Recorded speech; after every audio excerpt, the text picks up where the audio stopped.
आगे बात करते हैं दोस्तों। भारत सरकार जो है वो अपने पीएम ड्राइव योजना के तहत इलेक्ट्रॉनिक जो ट्रक है उनको भी बढ़ावा देना चाहती है, और इसीलिए कल सरकार ने इसकी घोषणा भी की। 5600 से भी ज्यादा जो ट्रक्स हैं उनको यहाँ पर प्रोत्साहन दिया जाएगा और उनको 9.5 लाख रुपए तक की सहायता इसमें दी जाने वाली है। तो आइए इस पर भी हम थोड़ा सा चर्चा कर लेते हैं। तो केंद्र सरकार ने जो प्रधानमंत्री ई ड्राइव योजना है, इस पर हम अभी बात करेंगे कि ई ड्राइव योजना क्या है। उसके तहत इलेक्ट्रॉनिक ट्रक जो है उनके निर्माण को बढ़ावा देने की बात कही है। लगभग 5600 ट्रकों को हम क्या देंगे, प्रोत्साहन देंगे खरीदने पर। और क्यों देना चाहते हैं, ताकि स्वदेशी विनिर्माण बढ़े, मतलब हमारे यहाँ पर मैन्युफैक्चर हो ट्रक, तो ये स्वदेशी के लिए ही दिया जाएगा। इनके अंदर जो भी हम उपकरण लगाने वाले हैं वो पूर्णतया स्वदेशी होनी चाहिए, और इसके साथ ही इसमें गारंटी की भी बात की गई है। दूसरा, जो रसद की लागत है उसको कम करना। रसद मतलब लॉजिस्टिक्स।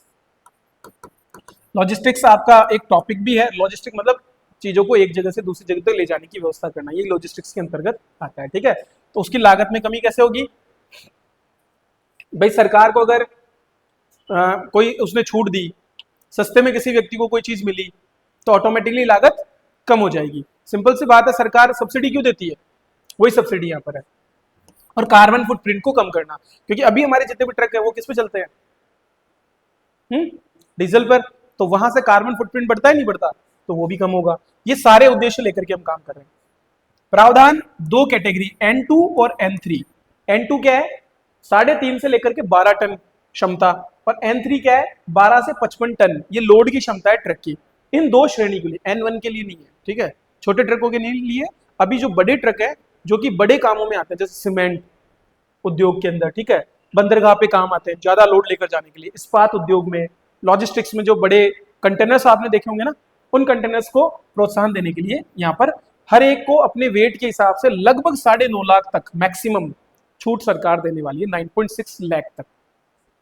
तो ये कुछ 1-2 चीजें आपको याद करनी है इसमें से बेसिक।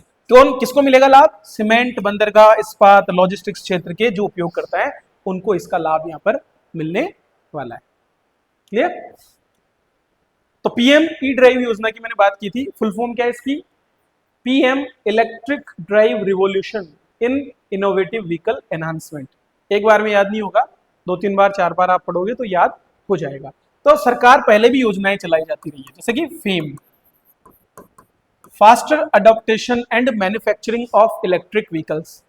देखो याद हो गया ना, तो ऐसे ही याद होगा ना, बार बार देखना पड़ेगा उनको। फेम योजना हमने पहले चलाई थी, तो इसके माध्यम से हमने फेम 1 और फेम 2 योजना, तो पहले आपने देखा होगा ना, जब इलेक्ट्रिक स्कूटीज लेते थे तो उनके लिए 10,000 की 15,000 की छूट मिल रही है, तो सेम यहाँ पर। लेकिन अब की बार ई ड्राइव में थोड़ा बड़ा टारगेट रखा है हमने बोला है हम सबको छूट देंगे, 2 व्हीलर्स को भी दे देंगे, 3 व्हीलर्स को भी, एम्बुलेंस को, ट्रक को, बस को, चार्जिंग इंफ्रास्ट्रक्चर को भी, और टेस्टिंग एजेंसीज के अपग्रेडेशन को भी। क्योंकि भाई बना तो रहे हो लेकिन इनका टेस्टिंग भी तो करना जरूरी है ना, तो उसके लिए भी हमको कुछ ऐसे जगह बनानी पड़ेंगी जहां पर हम उनकी टेस्टिंग करते हैं। तो उनको भी अब इलेक्ट्रिक व्हीकल से टेस्टिंग करनी है, तो उसके लिए अलग इक्विपमेंट्स और बाकी सब चाहिए होंगे। तो इन सबको हम मिला करके क्या करेंगे, मदद करेंगे, सरकार ने ऐसा बोला। अब सरकार ने ऐसा बोल तो दिया, लेकिन इसके साथ ही इनको अलग अलग राशि भी दे दी कि ई पहिया वाहन तो हम लगभग 25 लाख के करीब को हम मदद करने वाले हैं, 1700 करोड़ रुपए की सहायता करके। ई रिक्शा और ई कार्ड के लिए 1,10,000 के करीब, 192 करोड़ रुपए की सहायता। ई 3 व्हीलर्स के लिए 2 लाख। ई एम्बुलेंस के लिए अलग से सरकार ने अधिसूचित किया है। ई ट्रक के लिए लगभग 5600 के करीब, जिसका हमने पढ़ी लिया। ई बसेस के लिए 14,000 से ज्यादा बसों को हम मदद करने वाले हैं। तो जैसे जयपुर में भी आपको थोड़े दिनों बाद में इलेक्ट्रिक बसेस चलती हुई दिखाई देंगी। ठीक है, EV public charging station, PCS, ठीक है, ये 72,000 से ज्यादा इंस्टॉल करना चाहती है सरकार। क्यों? बीच में रास्ते के अंदर अगर चार्जिंग खत्म हो गई तो कहाँ करेंगे? ऐसा तो नहीं घर पे जाके करेंगे, तो ट्रक तो वैसे भी लंबे चलते हैं, तो उनके लिए ऐसे स्टेशन होना जरूरी है।